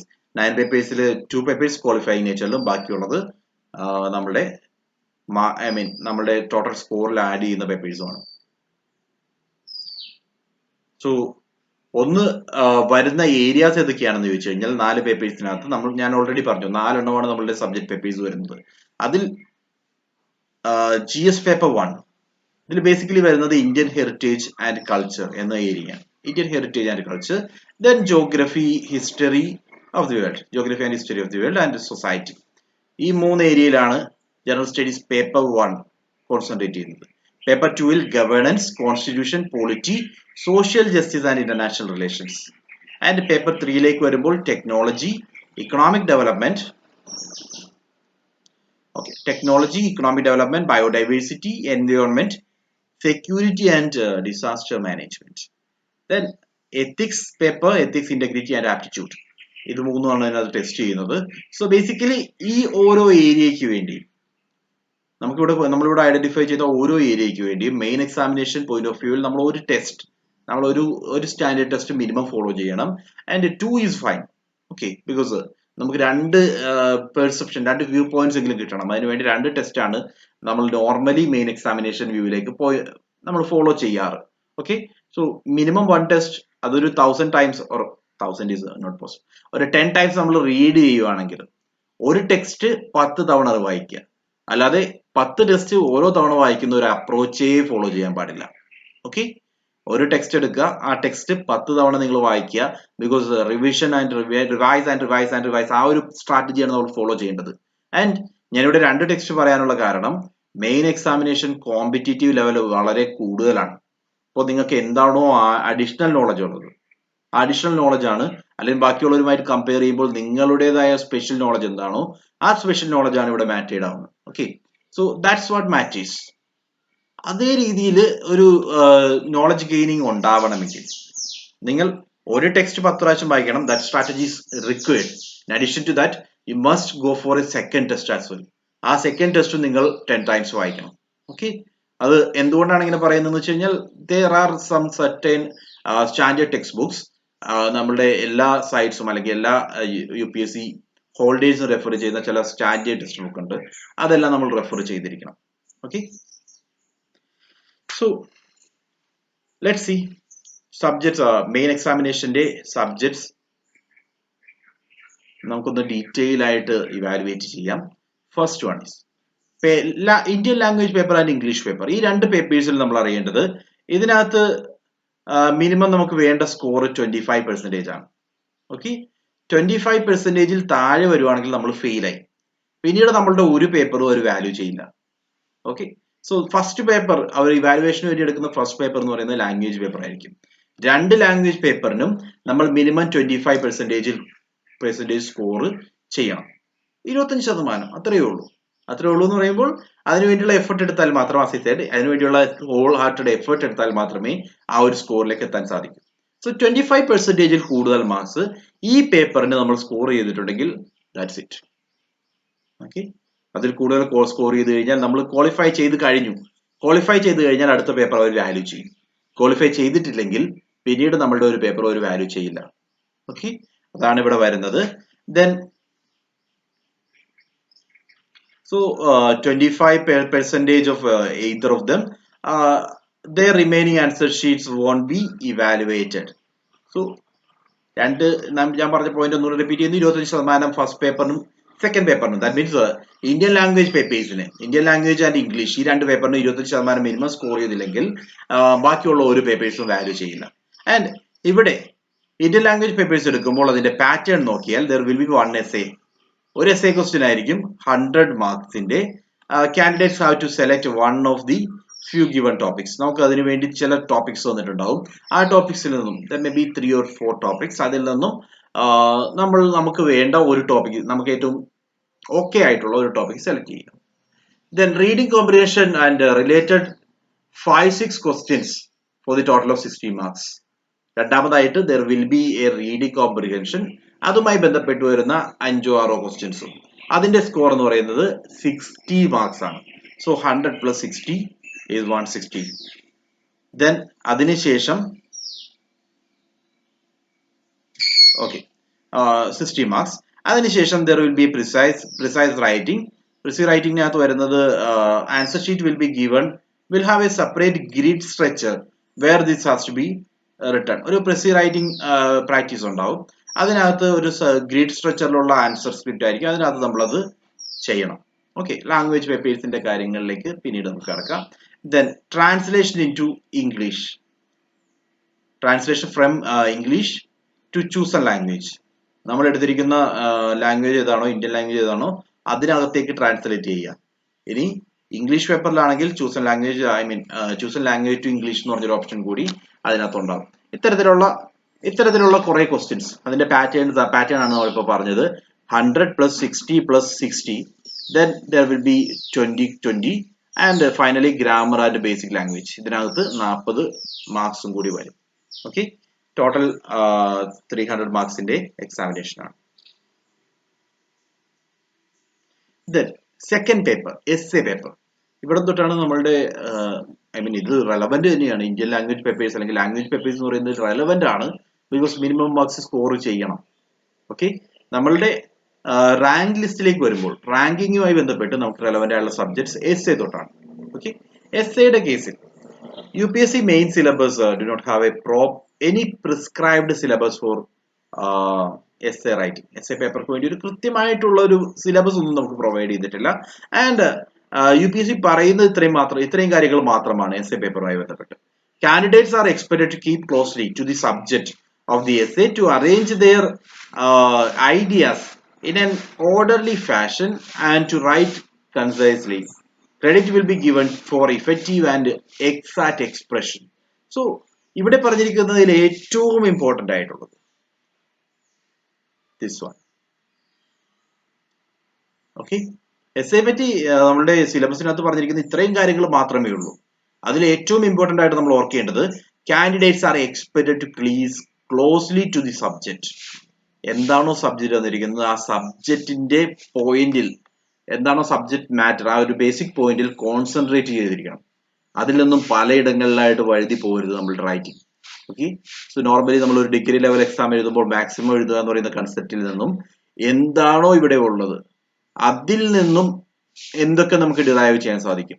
So ഒരു സിസ്റ്റമാറ്റിക് പ്ലാനിങ് സ്റ്റേജും സിസ്റ്റമാറ്റിക് ആയിട്ടുള്ള റൈറ്റിംഗ് സ്റ്റേജും അവിടെ ഉണ്ടായിരിക്കണം. ഓക്കെ, സോ എസ് എ എന്ന് പറയുന്നത് നമുക്കൊരു സെപ്പറേറ്റ് സെഷൻ ആയിട്ട് നമ്മൾ അതിനെ ഡീറ്റെയിൽ ആയിട്ട് ഡിസ്കസ് ചെയ്യും. There will B 2 stages in essay writing.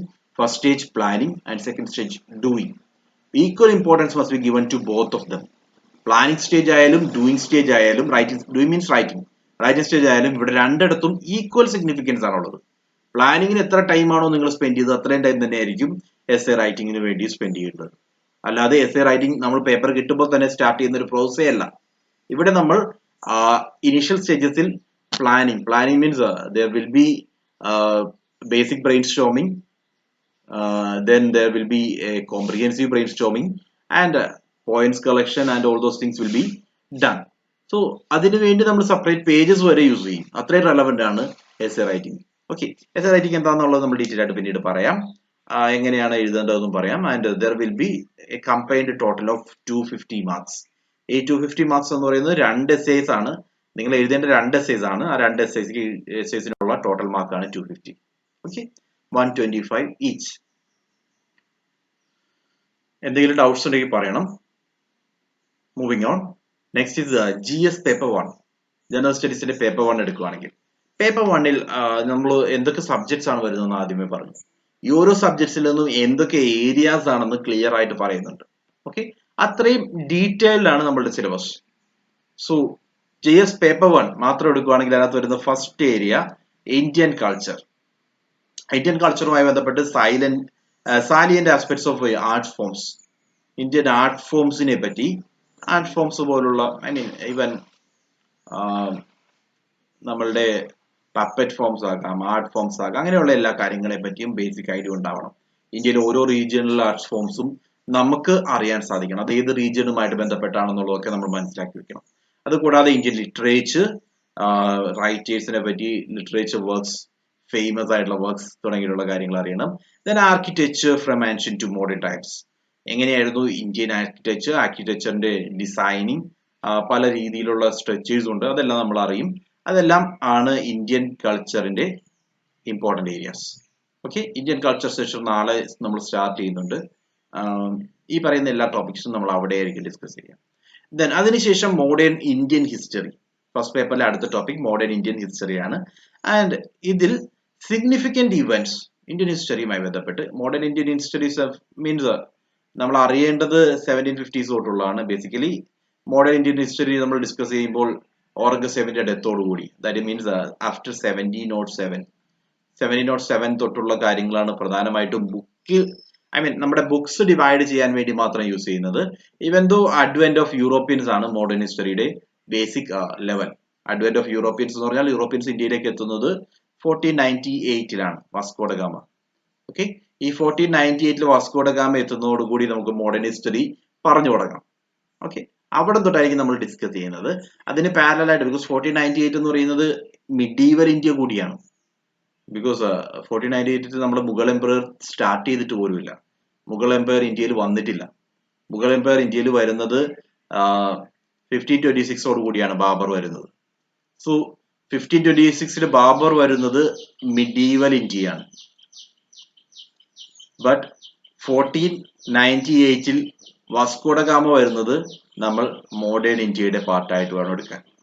Because both these will be somehow Inter related. എന്നാലും രണ്ടും ഡിഫറെന്റ് ആയിട്ട് നമ്മൾ ട്രീറ്റ് ചെയ്യണം. എന്തുകൊണ്ടാണെന്ന് വെച്ച് കഴിഞ്ഞാൽ രണ്ടിനും സബ്ജക്റ്റ് ഐഡിയ നമുക്ക് കിട്ടാൻ വേണ്ടി. മോഡേൺ നമ്മൾ സ്റ്റാർട്ട് ചെയ്യുന്നത് അഡ്വന്റ് ഓഫ് യൂറോപ്യൻസ് തൊട്ടാണെന്നുള്ളത് ഓർത്തേക്കുക. നമ്മൾ അതെല്ലാം ഡീറ്റെയിൽ ആയിട്ട് ഡിസ്കസ് ചെയ്യും. Then significant events, issues, personalities during middle of 18th century. 1750s പേഴ്സണാലിറ്റീസും അവിടെ തൊട്ട് 1750s തൊട്ട് നിലവിൽ ഇതുവരെയുള്ള ഇമ്പോർട്ടൻറ്റ് പേഴ്സണാലിറ്റീസ്, ഹിസ്റ്റോറിക്കൽ റെലവൻ്റ് ആയിട്ടുള്ള ഇൻഡിവിജ്വൽസ്, ഇഷ്യൂസ് ആൻഡ് ഇവന്റ്സ്, ഇത്രയും കാര്യങ്ങൾ നമ്മൾ അറിയണം. Then different stages and important contributors and contributions from various parts of the country during the freedom struggle. ഇന്ത്യയിൽ മൊത്തം പല ഭാഗത്തു നിന്നും ഫ്രീഡം സ്ട്രഗിളിലേക്കുള്ള കോൺട്രിബ്യൂട്ടേഴ്സ് ആരൊക്കെയാണ്? ആസാം റീജിയൻ, മേഘാലയ റീജിയൻ, അങ്ങനെ ഓരോ റീജിയൻ വൈസ് ഡിവൈഡ് ചെയ്തുകൊണ്ട് മേജർ ഫ്രീഡം ഫൈറ്റേഴ്സിനെ നമുക്ക് അറിയാൻ സാധിക്കണം. ഓക്കെ, അവരെ പറ്റിയുള്ള ബേസിക് നോളജ് നമുക്ക് ഉണ്ടാകണം. Then post independence consultation and reorganisation within the country. ഇൻഡിപെൻഡൻസിന് ശേഷമുള്ള 1947 തൊട്ട് അങ്ങോട്ടേക്ക് എന്തൊക്കെ കൺസോൾട്ടേഷൻ, അതായത് സ്റ്റേറ്റ് റീഓർഗനൈസേഷൻ നടന്നിട്ടുണ്ട്, അതേപോലെ പ്രിൻസ്ലി രാജിന് എന്താണ് സംഭവിച്ചത് തുടങ്ങിയിട്ടുള്ള നമ്മളുടെ ഹിസ്റ്റോറിക്കൽ പെർസ്പെക്റ്റീവിലുള്ള കാര്യങ്ങളെല്ലാം നമ്മൾ അറിഞ്ഞിരിക്കണം. ഇത്രയുമാണ് ഹിസ്റ്ററി ഓഫ് മോഡേൺ ഇന്ത്യയിൽ നിന്നും പ്രിലിംസ് ബേസിൽ മെയിൻസ് സിലബസ് ബേസിൽ നമ്മൾ മനസ്സിലാക്കേണ്ടത്. Then history of world basic general history നമുക്ക് ഉണ്ടായിരിക്കണം വേൾഡുമായി ബന്ധപ്പെട്ട്. American revolution, French revolution, Boston tea party തുടങ്ങിയിട്ട് അങ്ങനെയുള്ള ഡിഫറെന്റ് ഇഷ്യൂസ്, ഡിഫറെന്റ് ഇവന്റ്സ്, ആ ഇവന്റ്സ് എല്ലാം നമ്മൾ അറിഞ്ഞിരിക്കണം. Then events, forms and effect of society since 18th century. World war, industrial revolution, colonisation, retrieval of national boundaries, അങ്ങനെയുള്ള കാര്യങ്ങൾ, decolonisation, then political philosophies like communism, capitalism and socialism, ഇതെല്ലാം world ഹിസ്റ്ററിയുടെ പാർട്ടായിട്ട് നമ്മൾ മനസ്സിലാക്കും. അതെല്ലാം നമ്മൾ ആ ഒരു ഏരിയയിൽ ഡീറ്റെയിൽ ആയിട്ട് ഡിസ്കസ് ചെയ്യും. ഓക്കെ, ദെൻ കണ്ടിന്യൂ ചെയ്യുന്നു. Paper 1 syllabus is not yet over. Next is relating to society. സൊസൈറ്റിയിൽ Indian society and diversity. Indian സൊസൈറ്റിയുടെ സാലിയന്റ് ആസ്പെക്ട്സ് എന്തൊക്കെയാണ്, ഇന്ത്യയിൽ ഡൈവേഴ്സിറ്റി കൺസെപ്റ്റ് എന്താണ്, അതിന്റെ സാലിയന്റ് ആസ്പെക്ട്സ് എന്തൊക്കെയാണ്. ഓക്കെ, ബിക്കോസ് ഇന്ത്യ എന്ന് പറയുന്ന കൺട്രി നമുക്കറിയാം, ഇത്രയും ഡൈവേഴ്സ് ആയിട്ടുള്ള ഡെമോഗ്രഫീസ് ആയാലും സൊസൈറ്റികളായാലും കൾച്ചറലായാലും ട്രഡീഷണൽ ആയാലും എല്ലാ ആസ്പെക്റ്റിലും ഇത്രയും ഡൈവേഴ്സ് ആയിട്ടുള്ള മറ്റൊരു രാജ്യം ലോകത്തെങ്ങും ഉണ്ടാവില്ല. അത്രയും ഡൈവേഴ്സിറ്റിയാണ്. കൾച്ചർ ബേസ് ആയാലും ഈവൻ എത്നിസിറ്റി ബേസ് ആയാലും അസ്തെറ്റിക് ബേസ്ഡ് ആയാലും എല്ലാ രീതിയിലും ഡിഫറെന്റ് ആണ്. ഓക്കെ, ആ ഡൈവേഴ്സിറ്റിയെ പറ്റിയാണ് നമ്മൾ ഇവിടെ ഡിസ്കസ് ചെയ്യുന്നത്. Then role of women organisation, ഈ ഒരു ഏരിയ കൂടുതൽ സിഗ്നിഫിക്കൻസ് കൊടുക്കണം. UPSC സ്ഥിരമായിട്ട് ഈ ഏരിയയിൽ നിന്ന് ചോദ്യങ്ങൾ ചോദിക്കാറുണ്ട്. വിമൻ ഓർഗനൈസേഷന്റെ അല്ലെങ്കിൽ വിമനിന്റെ കോൺട്രിബ്യൂഷൻ എന്തൊക്കെയാണ്, അവരുടെ റോൾ എന്താണ്. Then population and associated issues, poverty, developmental issues, urbanisation, their problems and remedies, ഇതെല്ലാം നമ്മൾ സൊസൈറ്റിയിൽ നിന്നും, സൊസൈറ്റി എന്ന് പറയുന്ന ഏരിയയിൽ ഡീറ്റെയിൽ ആയിട്ട് ഡിസ്കസ് ചെയ്യും. ദെൻ സോഷ്യൽ എംപവർമെന്റ്, കമ്മ്യൂണലിസം ഒരു ബേണിംഗ് ഇഷ്യൂ ആയിട്ട് എന്തുകൊണ്ട് വരുന്നു. Then regionalism, what is significance of secularism, ഇതെല്ലാം നമ്മൾ ഡീറ്റെയിൽ ആയിട്ട് ഡിസ്കസ് ചെയ്യും. Then effect of globalisation in Indian society. 1991 new economic policy adopt ചെയ്തതിനു ശേഷം നമ്മളുടെ ഗവൺമെന്റിന്റെ തന്നെ ഒരു അജണ്ടയായിട്ട് ഗ്ലോബലൈസേഷൻ മാറി. സോ ഗ്ലോബലൈസ്ഡ് ഇന്ത്യ എന്ന് പറയുന്നതും പ്രീ ഗ്ലോബലൈസേഷൻ ഇറയും തമ്മിൽ നമ്മൾ കമ്പയർ ചെയ്യുന്നു. ദെൻ ഗ്ലോബലൈസേഷന്റെ സിഗ്നിഫിക്കൻസ് എത്രമാത്രമാണ്, എന്തുകൊണ്ട് ഗ്ലോബലൈസേഷൻ, എങ്ങനെ അത് ഇന്ത്യൻ സൊസൈറ്റിയെ ഹെൽപ്പ് ചെയ്തു, എന്തൊക്കെയാണ് അതിന്റെ നെഗറ്റീവ്സ്, ഇതെല്ലാം നമ്മൾ ഡീറ്റെയിൽ ആയിട്ട് ഈ ഒരു ഏരിയയിൽ ഡിസ്കസ് ചെയ്യും. ദെൻ നെക്സ്റ്റ് ഈസ് ജോഗ്രഫിയിലേക്ക് വരുമ്പോൾ contributors of key natural resources across the world. നമ്മളുടെ നാച്ചുറൽ റിസോഴ്സസ്, ഓക്കെ, എങ്ങനെയാണ് വേൾഡ് വൈഡ് ആയിട്ട് നാച്ചുറൽ റിസോഴ്സസ് ഡിസ്ട്രിബ്യൂട്ട് ചെയ്തിരിക്കുന്നത്, ഏതൊക്കെ ഏരിയയിലാണ് ഇന്ന റിസോഴ്സസ് നമുക്ക് ഐഡന്റിഫൈ ചെയ്യാൻ സാധിക്കുന്നത്. സൗത്ത് ഏഷ്യ, ദെൻ ഇന്ത്യൻ കോണ്ടിനെന്റും എല്ലാം അതിനകത്ത് ഉൾപ്പെടുന്നുണ്ട്, ഇന്ത്യൻ സബ് കോണ്ടിനെന്റും എല്ലാം അതിനകത്ത് ഉൾപ്പെടുന്നുണ്ട്. Then factors responsible to location of primary, secondary and tertiary industries. ഇന്ത്യയിലേക്ക് വരുമ്പോൾ അല്ലെങ്കിൽ വേൾഡ് മൊത്തമായിട്ട് തന്നെ പ്രൈമറി ഇൻഡസ്ട്രീസും സെക്കൻഡറി സെക്ടറും ടേഷ്യറി സെക്ടറും, പ്രൈമറി, സെക്കൻഡറി, ടേഷ്യറി സെക്ടർ എന്തുകൊണ്ട് ഓരോ റീജിയനിലും കോൺസെൻട്രേറ്റ് ചെയ്യുന്നു, അത് എന്താണ് അതിന്റെ ജോഗ്രഫിക്കൽ റീസൺസ് തുടങ്ങിയിട്ടുള്ള കാര്യങ്ങൾ നമ്മൾ ആ ഏരിയയിൽ ഡിസ്കസ് ചെയ്യും. Then important geophysical phenomena such as earth quakes, tsunami, volcanic activity, cyclones, ഇങ്ങനെയുള്ള കാര്യങ്ങൾ ഉണ്ടാകാനുള്ള കാരണങ്ങളും എന്തുകൊണ്ട് സുനാമി പോലുള്ള കാര്യങ്ങൾ ഉണ്ടാവുന്നു, ദെൻ അതിന്റെ റീസെന്റ് ടൈംസിൽ എവിടെയൊക്കെയാണ് വോൾക്കാനിക് ഇറപ്ഷൻ ഉണ്ടായത്, then cyclones different how cyclones are named തുടങ്ങിയിട്ടുള്ള കാര്യങ്ങളെല്ലാം ഈ ഏരിയയിൽ നമ്മൾ ഡിസ്കസ് ചെയ്യും. Then geographical features and their location, changes in critical geographical features including water bodies, polar ice caps, flora and fauna and such effects. So basically geographical features, then water bodies, climate change, ഇതൊക്കെയാണ് ഈ ഏരിയയിൽ വരുന്നത്. Then salient features of world physical geography. Okay, ഇത്രയുമാണ് ജോഗ്രഫിയിൽ നിന്നുള്ളത്. Then that's all about paper 1. Paper 1ന്റെ scope ഇത്രയുമാണ്. So ഓരോ പേപ്പറും കൃത്യമായിട്ട് നമ്മൾ മനസ്സിലാക്കണം. ഓരോ പേപ്പറിൽ നിന്നും ഏതൊക്കെ ഏരിയാസ് വരുന്നുണ്ട്, ഈ ഏരിയ ഏതാണ്, ഏത് ഏരിയയുമായിട്ട് മാച്ച് ചെയ്ത് പറയാം എന്നുള്ളതൊക്കെ നമ്മൾ ക്ലിയർ ആയിട്ട് ഈ ഒരു സിലബസ് ഡിസ്കഷനിലൂടെ നമ്മൾ മനസ്സിലാക്കണം. ഓക്കെ, ദെൻ അബൌട്ട് പേപ്പർ 2 ഞാനിത് പെട്ടെന്ന് പറയുകയാണ്. പേപ്പർ 2ൽ ഇന്ത്യൻ കോൺസ്റ്റിറ്റ്യൂഷന്റെ ഹിസ്റ്റോറിക്കൽ ഇമ്പോർട്ടൻസ്, ദെൻ എങ്ങനെയാണ് അത് ഇവോൾവ് ചെയ്തത്, then amendments, various amendments of Indian constitution, അതിനകത്തുള്ള significant provisions എന്തൊക്കെയാണ്, then what do you mean by basic structure doctrine, basic structure cannot be altered എന്നാണ് ഇന്ത്യൻ സുപ്രീം കോടതി പറഞ്ഞത്. So what is this doctrine is all about എന്നുള്ളത് നമ്മൾ ഇവിടെ discuss ചെയ്യുന്നു. then comparison of Indian constitutional scheme and that of other countries, നമ്മളുടെ constitutional സ്കീമും അതിന്റെ various പ്രൊവിഷൻസും അതെങ്ങനെയാണ് മറ്റുള്ള കൺട്രീസിൽ അതിന്റെ ആപ്ലിക്കബിലിറ്റി എങ്ങനെയാണ് അത് ഡിഫറെന്റ് ആവുന്നത് തുടങ്ങിയിട്ടുള്ള കാര്യങ്ങളെല്ലാം നമ്മൾ അറിഞ്ഞിരിക്കണം. Then next, functions and responsibilities of union and states. So federal സിസ്റ്റത്തെ പറ്റി, federal system means how the power is distributed among between union government and state government. ഇതാണ് ഫെഡറൽ സ്ട്രക്ചർ എന്ന് പറയുന്നത്. ഒരു പവർ ഡിസ്ട്രിബ്യൂഷൻ ഉണ്ടാകുന്നു യൂണിയൻ ഗവൺമെന്റും state ഗവൺമെന്റും തമ്മിൽ. അത്തരത്തിലുള്ള സിസ്റ്റത്തെയാണ് നമ്മൾ ഫെഡറൽ എന്ന് പറയുന്നത്. India is not a true federation. India ഒരു യൂണിയൻ ആണ്, യൂണിയൻ വിത്ത് ഫെഡറൽ ഫീച്ചേഴ്സ് എന്ന് പറയും. സോ ഇന്ത്യൻ കോൺസ്റ്റിറ്റ്യൂഷൻ ഏരിയയിൽ നമുക്ക് കൂടുതലായിട്ട് ഡിസ്കസ് ചെയ്യാം. Then how the powers are distributed, dispute redressal mechanism, various institutions, constitutional bodies ഏതൊക്കെയാണ്, ഡിസ്പ്യൂട്ട് എങ്ങനെയാണ് റിസോൾവ് ചെയ്യുന്നത്, പവർ ഡിസ്ട്രിബ്യൂഷൻ എങ്ങനെയാണ് തുടങ്ങിയിട്ടുള്ള കാര്യങ്ങളെല്ലാം. Then structure, organisation and functioning of executive and judiciary, parliament and state legislature. Okay, ഇതെല്ലാം കോൺസ്റ്റിറ്റ്യൂഷനെ base ചെയ്ത് നമ്മൾ മനസ്സിലാക്കുന്നതാണ്. പിന്നീട് മിനിസ്ട്രീസ് ആൻഡ് ഡിപ്പാർട്ട്മെന്റ് ഓഫ് ഗവൺമെന്റിന്റെ various departments, ministry, pressure groups, formal and informal association and their party role in polity. So ഇതെല്ലാം പൊളിറ്റിക്സുമായി ബന്ധപ്പെട്ട് connect ചെയ്യാം. Salient features of people representation act, representation of people act എന്ന് പറയും, അതിന്റെ basic features. Appointment to various constitutional പോസ്റ്റിലും constitution ബോഡീസിലും വരുന്ന different appointments, അതെങ്ങനെയാണ്, എത്ര കോമ്പിനേഷൻ വരുന്നുണ്ട്, കോമ്പോസിഷൻ എങ്ങനെയായിരിക്കണം തുടങ്ങിയിട്ടുള്ള കാര്യങ്ങൾ. ദെൻ ക്വാസി ജുഡീഷ്യൽ ബോഡീസിനെ പറ്റി അതേപോലെ തന്നെ. Government policies and intervention in various development schemes.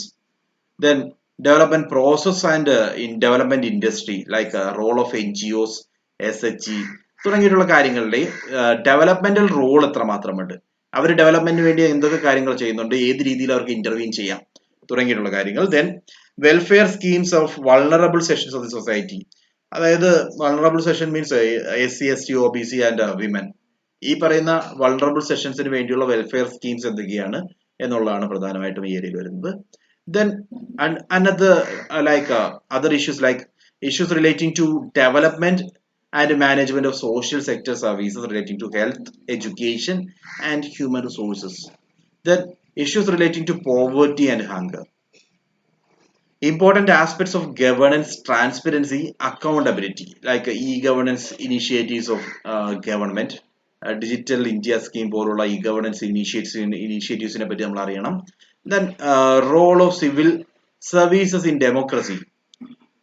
ഇത്രയുമാണ് നമ്മൾ പൊളിറ്റി ആൻഡ് കോൺസ്റ്റിറ്റ്യൂഷൻ എന്ന് പറയുന്ന ഏരിയയിൽ നിന്നും പേപ്പർ 2 നമുക്ക് കാണാവുന്നത്. ദെൻ പിന്നീടുള്ളത് ഇന്റർനാഷണൽ റിലേഷൻസ് ആണ്. ഇന്റർനാഷണൽ റിലേഷനകത്ത് ഇന്ത്യ ആൻഡ് ഇറ്റ്സ് നെയ്ബർഹുഡ്. നമ്മൾ ഫസ്റ്റ് തിങ് ഇത് നമ്മളുടെ സറൗണ്ടിങ് ആയിട്ടുള്ള നമ്മളുടെ നെയ്ബേഴ്സുമായിട്ടുള്ള റിലേഷൻ, അതിൽ ഇൻഡോ പാക് റിലേഷൻ നമ്മൾ അറിയണം, ഇൻഡോ ശ്രീലങ്ക റിലേഷൻ നമ്മൾ അറിയണം, Indo Myanmar relation, Indo Nepal relation, അങ്ങനെയുള്ള ഓരോ രാജ്യങ്ങൾ, ഇൻഡോ ചൈന റിലേഷൻ, അവരുമായിട്ട് നമ്മളുടെ റിലേഷൻ എങ്ങനെയായിരുന്നു, അത് ഹിസ്റ്റോറിക്കലി എങ്ങനെ ഇവോൾവ് ചെയ്തു, നിലവിൽ എങ്ങനെയാണ് അവർ നമ്മൾ തമ്മിലുള്ള ഈ രാജ്യങ്ങൾ തമ്മിലുള്ള റിലേഷൻ, കഴിഞ്ഞ ഒരു വർഷത്തിനിടയിൽ എന്തെങ്കിലും സിഗ്നിഫിക്കന്റ് ആയിട്ടുള്ള ഇവന്റ്സ് ഉണ്ടെങ്കിൽ, like Indo China trade off face off വന്നിരുന്നു, അതിനെപ്പറ്റി നമ്മൾ അറിയണം. ഡിസ്പ്യൂട്ടഡ് ടെറിട്ടറീസ് ഉണ്ടെങ്കിൽ അതിനെപ്പറ്റി അറിയണം. അതെല്ലാം ഇന്റർനാഷണൽ റിലേഷൻസിലെ ഫസ്റ്റ് ടോപ്പിക്കിൽ ഇൻക്ലൂഡ് ചെയ്തിട്ടുണ്ട്. That is India and its neighbourhood. രണ്ടാമത്തെ ടോപ്പിക് ആയിട്ട് bilateral, regional and global groupings and agreements involving India and or affecting Indian interest. First of all bilateral relations ഉണ്ടാകാം, like Indo America, Indo U S relation, ഇതൊരു bilateral relation ആണ്. അല്ലെങ്കിൽ regional group like SAARC, ASEAN പോലുള്ള regional group, ഇതെല്ലാം. അല്ലെങ്കിൽ there may be some agreements, GATT പോലുള്ള agreement, അങ്ങനെയുള്ള എഗ്രിമെന്റ്സും ആകാം. ഈ എഗ്രിമെന്റ്സ് എല്ലാം ഇന്ത്യ പാർട്ട് ആണെങ്കിൽ അത് നമുക്ക് സിഗ്നിഫിക്കന്റ് ആണ്. അല്ലെങ്കിൽ ഏതെങ്കിലും ഒരു രീതിയിൽ ഈ എഗ്രിമെന്റ് ഇന്ത്യയെ അഫക്റ്റ് ചെയ്യുന്നുണ്ടെങ്കിൽ ഒന്നെങ്കിൽ അത് പാർട്ട് ആകാം ഇന്ത്യ, അല്ലെങ്കിൽ ഈ ഇന്ത്യ ഇത് അഫക്റ്റ് ചെയ്യാം. ഓക്കെ, ഈ രണ്ട് സിറ്റുവേഷൻസിലും നമുക്ക് ഇത് സിഗ്നിഫിക്കന്റ് ആണ്. Okay, then effect of policies and politics of development and developing countries on India's interest and Indian diaspora.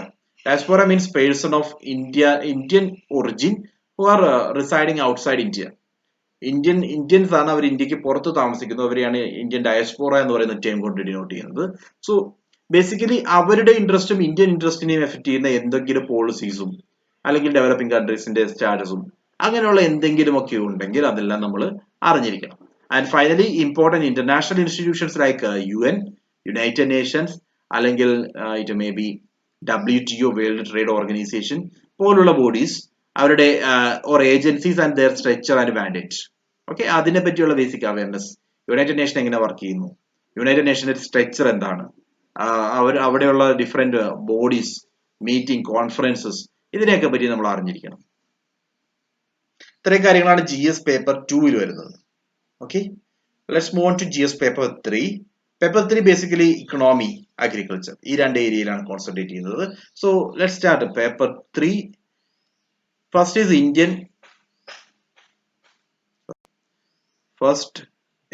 Indian economy. Okay, Indian economy and related issues. Indian ഇക്കോണമിയുമായി ബന്ധപ്പെട്ട് വരുന്ന കാര്യങ്ങൾ planning, mobilisation of resources, growth, development and employment. Basically GDP, GNP പോലുള്ള കൺസെപ്റ്റുകളും national income അക്കൗണ്ടിങ്ങും, അതേപോലെ inflation, ഇന്ത്യയിലുള്ള പ്ലാനിങ്ങിന്റെ significance, budget തുടങ്ങിയിട്ടുള്ള കാര്യങ്ങളെല്ലാം ഇവിടെ നമ്മൾ അറിയണം. Then as I said, government budgeting, then inclusive growth and associated issues and challenges.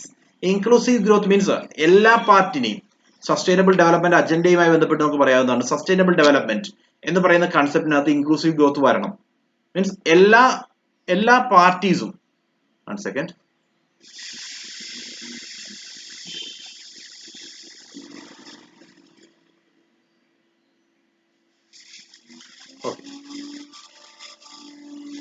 കേൾക്കാമല്ലോ? Am I audible? Okay. So let's continue. Inclusive growth എന്ന് പറഞ്ഞാൽ എല്ലാ regions of the society, every regions of the society must be included. അത് financial inclusion ആയാലും ഗ്രോത്തിലുള്ള inclusion ആയാലും എല്ലാ ഏരിയയും, അതിനകത്ത് ഒരു ഏരിയയും ഒഴിവാക്കാൻ പാടില്ല എന്നുള്ള കൺസെപ്റ്റ് ആണ് ഇൻക്ലൂസീവ് ഗ്രോത്ത് എന്ന് പറയുന്നത്. സോ ഇൻക്ലൂസീവ് ഗ്രോത്തിന്റെ പറ്റിയും അതിന് റിലേറ്റഡ് ആയുള്ള ഇഷ്യൂസും ചാലഞ്ചസും അതുമായി ബന്ധപ്പെട്ടുള്ള ഗവൺമെന്റ് പ്രോഗ്രാംസും എല്ലാം നമ്മളിവിടെ അറിയണം. Then effects of liberalisation in Indian economy. 1991 നമ്മൾ Indian new economic policy adopt ചെയ്തതിനു ശേഷം ലിബറലൈസേഷൻ എങ്ങനെയാണ് ഇന്ത്യൻ ഇക്കോണമിയെ ചേഞ്ച് ചെയ്തിട്ടുള്ളത്, and what are the changes in industrial policy and effects of industrial growth. 1991 ശേഷം എങ്ങനെ നമ്മളുടെ ഇൻഡസ്ട്രിയൽ പോളിസി ചേഞ്ച് ചെയ്തു, ഇക്കണോമിക് ഗ്രോത്തിന് അത് എത്രമാത്രം കോൺട്രിബ്യൂട്ട് ചെയ്തു. Then infrastructure, energy, ports, roads, airways and railways, ഈ ഇൻഫ്രാസ്ട്രക്ചർ ഡെവലപ്മെന്റുമായിട്ട് ബന്ധപ്പെട്ടുള്ള കാര്യങ്ങൾ അറിയണം. അതിനുവേണ്ടി എന്തെങ്കിലും ഇന്റർനാഷണൽ കൊളാബറേഷൻ ഉണ്ടായിട്ടുണ്ടെങ്കിൽ അതിനെ പറ്റിയും അറിഞ്ഞിരിക്കണം. Then investment models, public private partnership പോലുള്ള ഇൻവെസ്റ്റ്മെന്റ് മോഡൽസ് ഇന്ത്യയിൽ എവിടെയെങ്കിലും നമ്മൾ അതിനു വേണ്ടിയുള്ള ഇനിഷ്യേറ്റീവ്സ് എടുത്തിട്ടുണ്ടെങ്കിൽ അതിനെ പറ്റിയുള്ള അവയർനെസ് ഉണ്ടാകണം. ബേസിക്കലി എല്ലാ പേപ്പേഴ്സിലും നമ്മൾ കോൺസെൻട്രേറ്റ് ചെയ്യേണ്ടത് റീസെന്റ് ആയിട്ടുള്ള ഇവന്റ്സ് എന്തൊക്കെയാണെന്ന് അറിഞ്ഞിരിക്കണം. ഓക്കെ, അതുമായിട്ട് കണക്ട് ചെയ്തിട്ടാണ് ഈ ഏരിയാസ് എല്ലാം നമുക്ക് ആൻസർ ചെയ്യാൻ സാധിക്കുക. ദെൻ അഗ്രികൾച്ചറിലേക്ക് വരുമ്പോൾ സെക്കൻഡ് ടോപ്പിക് ഇസ് അഗ്രികൾച്ചർ. അഗ്രികൾച്ചറിൽ ക്രോപ്പിംഗ് പാറ്റേൺസ്, നമ്മളുടെ രാജ്യത്ത് ഫോളോ ചെയ്യുന്ന ഡിഫറെന്റ് ക്രോപ്പിംഗ് പാറ്റേൺസ് എന്താണ്, ഇറിഗേഷൻ സിസ്റ്റം എങ്ങനെയാണ്, ട്രാൻസ്പോർട്ടേഷൻ, മാർക്കറ്റിംഗ് പോലുള്ള കാര്യങ്ങളിൽ അവയർനെസ് ഉണ്ടാകണം. ദെൻ ഇക്കണോമീസ് ഓഫ് ആനിമൽ റെയറിംഗുമായി ബന്ധപ്പെട്ട്. Then food processing industries in India, issues relating to direct and indirect farm സബ്സിഡീസും അതേപോലെ MSP, മിനിമം സപ്പോർട്ട് പ്രൈസ്, അതുമായി ബന്ധപ്പെട്ട്.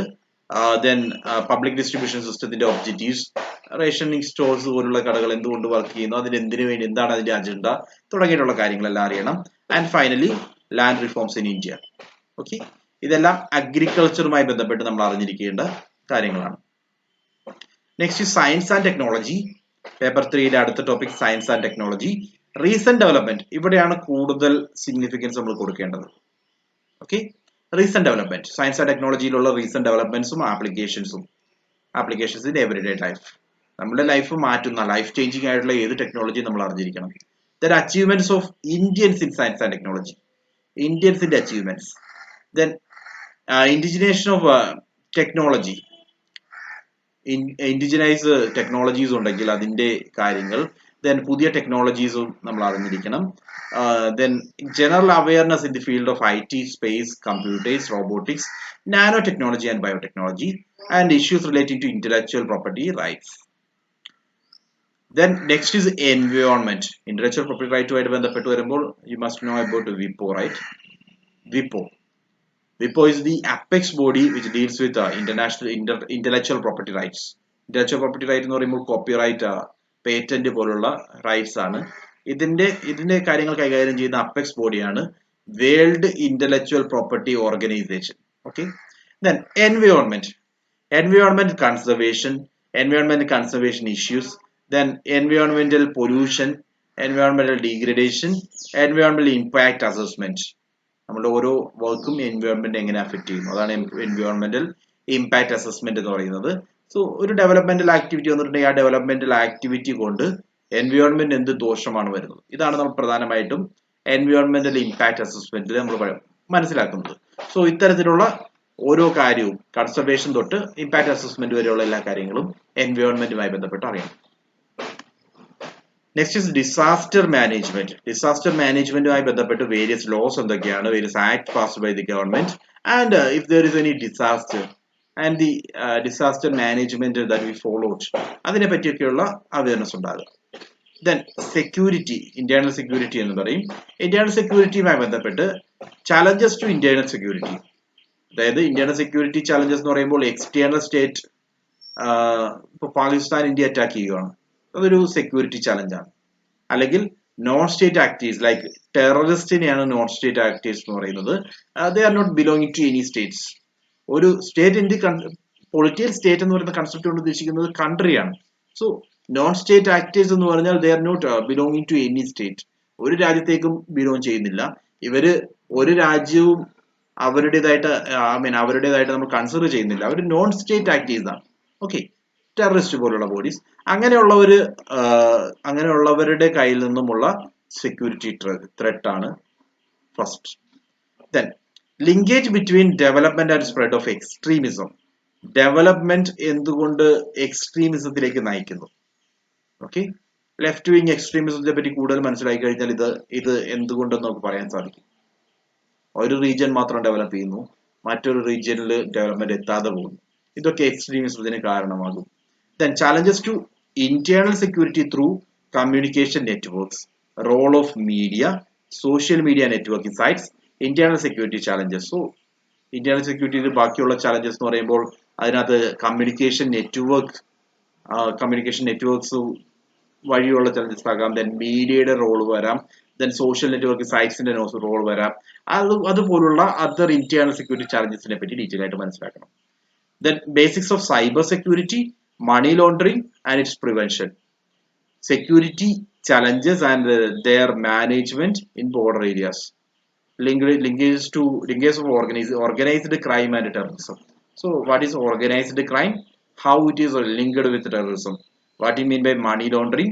And what is cyber security issues? തുടങ്ങിയിട്ടുള്ള കാര്യങ്ങളെല്ലാം നമ്മൾ ഡീറ്റെയിൽ ആയിട്ട് ഡിസ്കസ് ചെയ്യും. ഇത്രയുമാണ് GS പേപ്പർ 3 വരുന്നത്.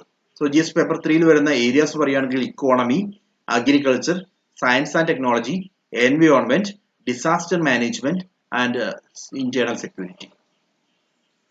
Next is paper 4. Paper 4 is basically candidate aptitude or ethics and integrity check ചെയ്യാൻ വേണ്ടിയുള്ള പേപ്പറാണ്. എത്തിക്സ് ആണ്. സോ ഇത് നമുക്ക് എത്തിക്കൽ വേയിലുള്ള ക്വസ്റ്റ്യൻസ് ആയിരിക്കും ഈ ഏരിയയിൽ നിന്ന് വരുന്നത്. എത്തിക്കൽ വേയിലുള്ള പ്രോബ്ലം സോൾവിങ് എത്രമാത്രം ഈ കാൻഡിഡേറ്റിന് പറ്റും എന്നുള്ളത് ക്രോസ് ചെക്ക് ചെയ്യാണ് പ്രധാന അജണ്ട. സോ സിലബസ് നോക്കുകയാണെങ്കിൽ ethics and human interface. Ethics and human interface, basically essence of ethics, dimensions of ethics, ethics in private and public relationship, human values, role of family.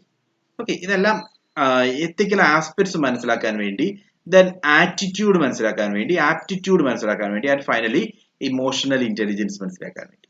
Basically syllabus play ചെയ്യുന്ന role വളരെ കുറവാണ്. നമുക്ക് ആ ഒരു pattern ഓരോ given സിറ്റുവേഷൻസിലും ഓരോ individual എങ്ങനെ behave ചെയ്യുന്നു എന്നുള്ളതാണ് പ്രധാനമായിട്ടും എത്തിക്സിൽ വരുന്നത്.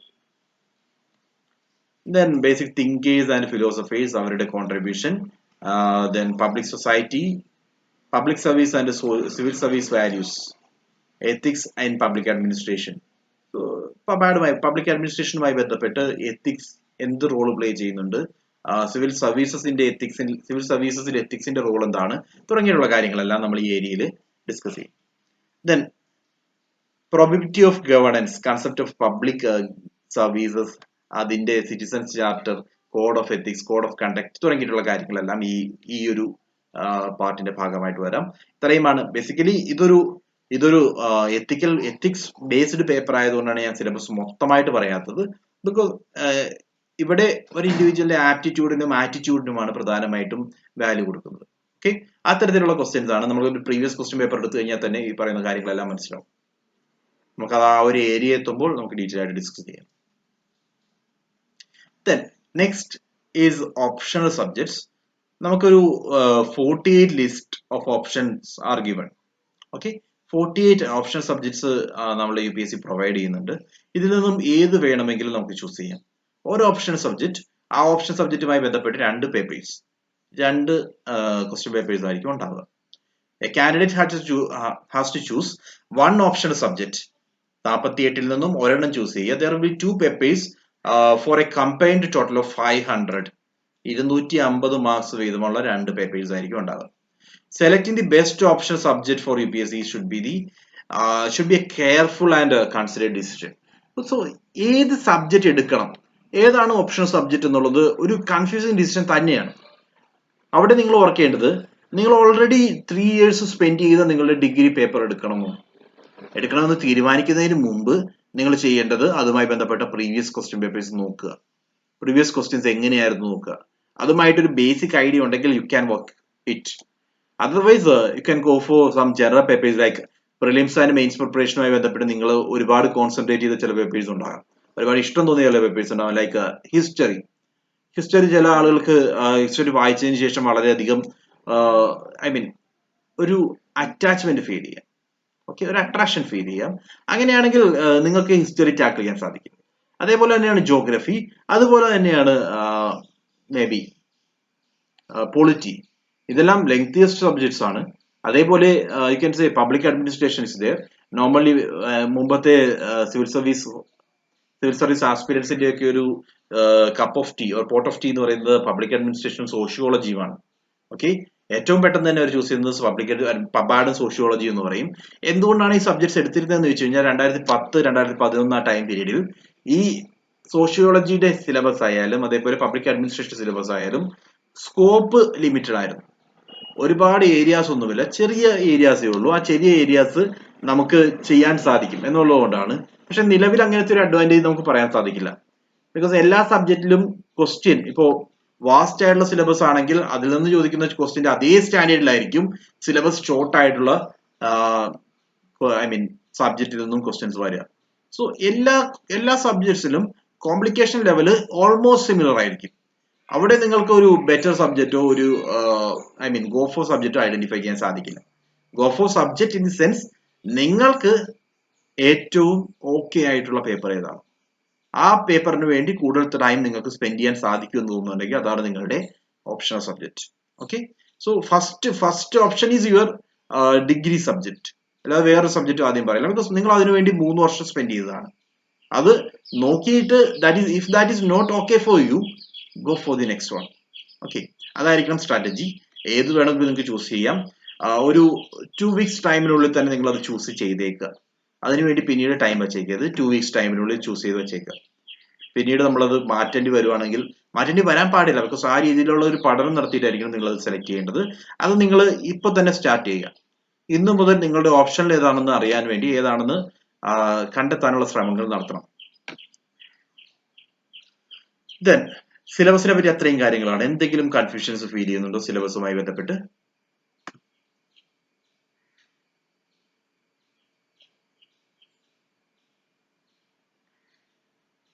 Okay, next is book list.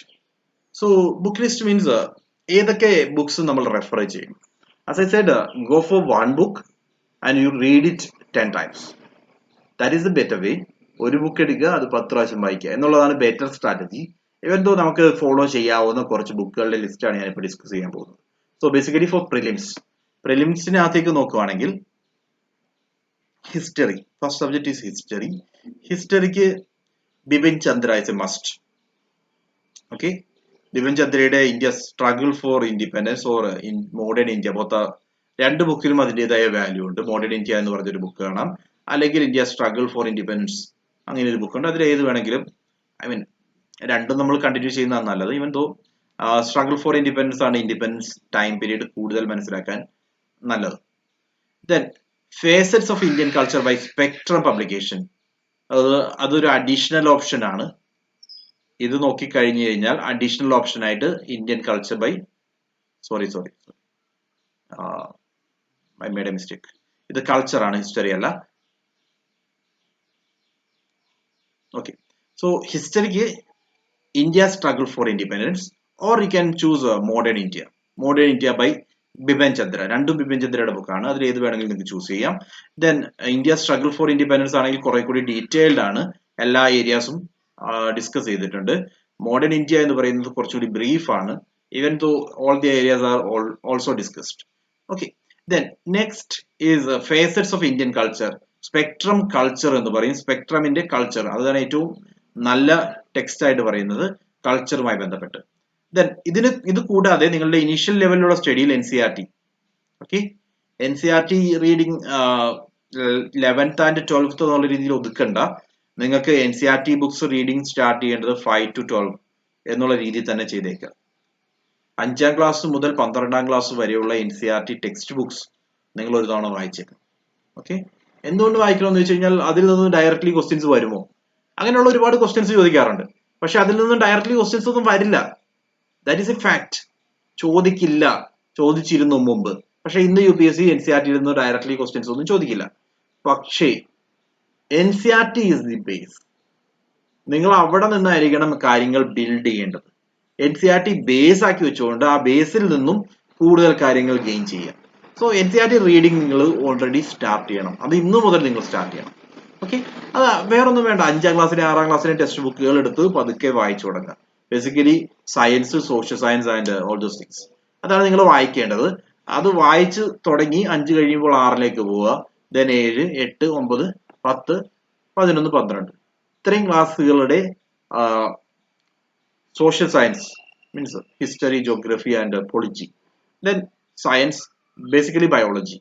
ഈ 4 സബ്ജക്റ്റുകൾ, history, geography, polity, then biology subject, ഇതെല്ലാം നിങ്ങൾ ഒരു തവണ ഒന്ന് വായിച്ചേക്കുക.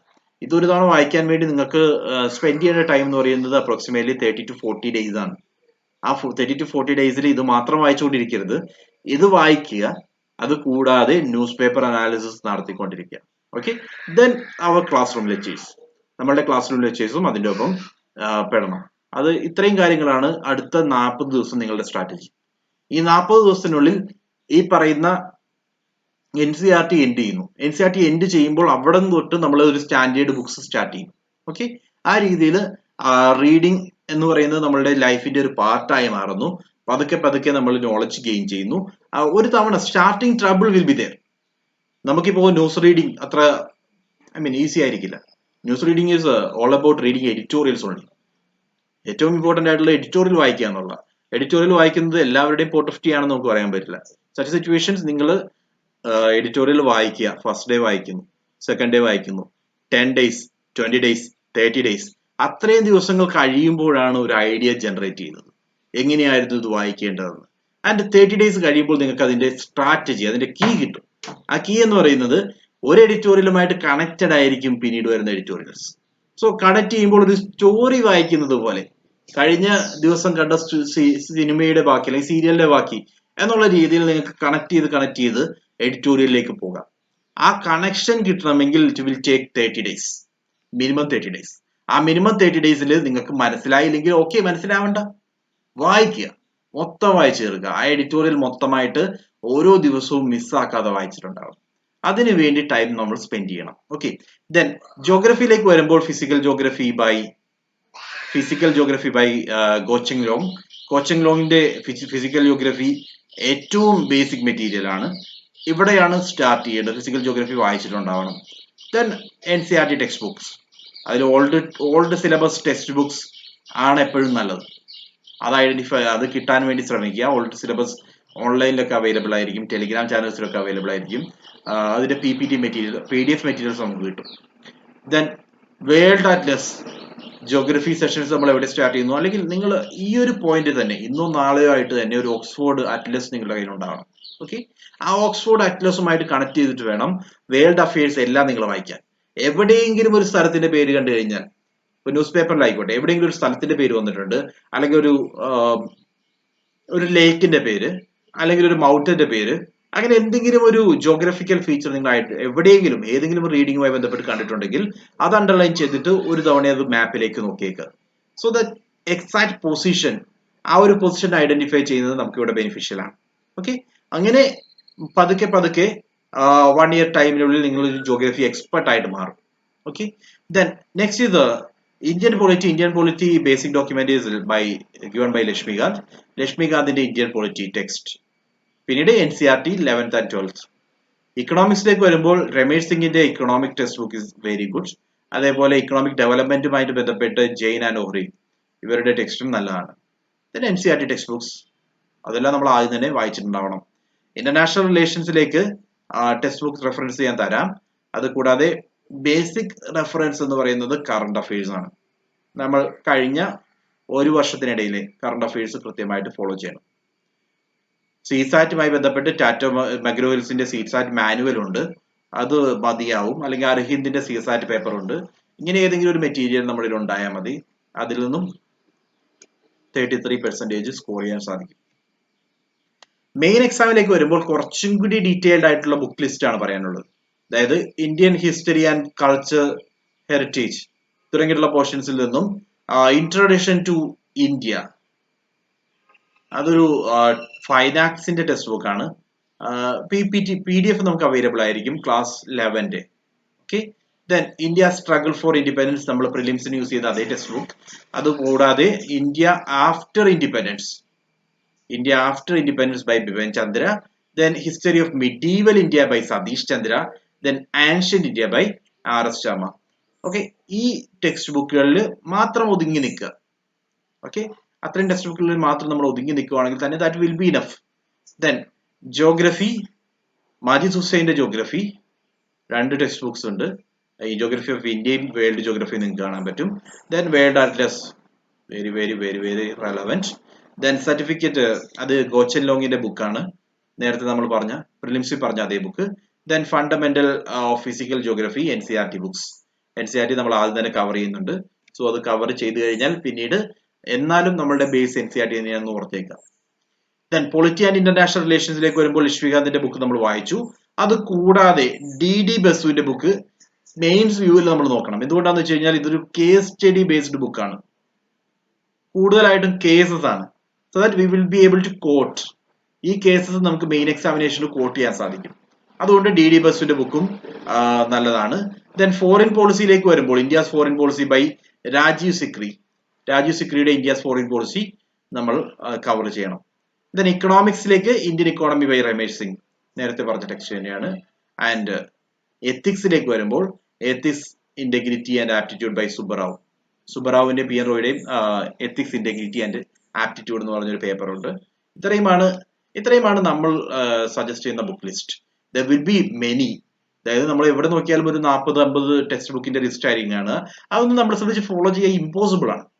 ഓക്കെ, ഇത് നമ്മളുടെ 1 ഇയർ പ്രിപ്പറേഷന് വേണ്ടി നമ്മൾ ഫോളോ ചെയ്യണം എന്ന് ഉദ്ദേശിക്കുന്ന ടെക്സ്റ്റ് ബുക്സ്. ഇത് തന്നെ ഇതിൽ ഓരോ ടെക്സ്റ്റ് ബുക്ക് എടുക്കുക, you can read it 10 times or 15 times, no issues. വീണ്ടും വായിച്ചേക്കുക. എത്രമാത്രം അഡീഷണലി വായിച്ചിട്ടുണ്ടോ അത്രയും നോളജ് നമുക്ക് അവിടെ ഗെയിൻ ചെയ്യാൻ സാധിക്കും. ഓക്കെ, സോ ഇത്രയും കാര്യങ്ങളാണ് നമുക്ക് ഇന്ന് ഡിസ്കഷന് വേണ്ടി ഉൾപ്പെടുത്തിയിരിക്കുന്നത്. എന്തെങ്കിലും ഡൗട്ട്സ് ഉണ്ടോ?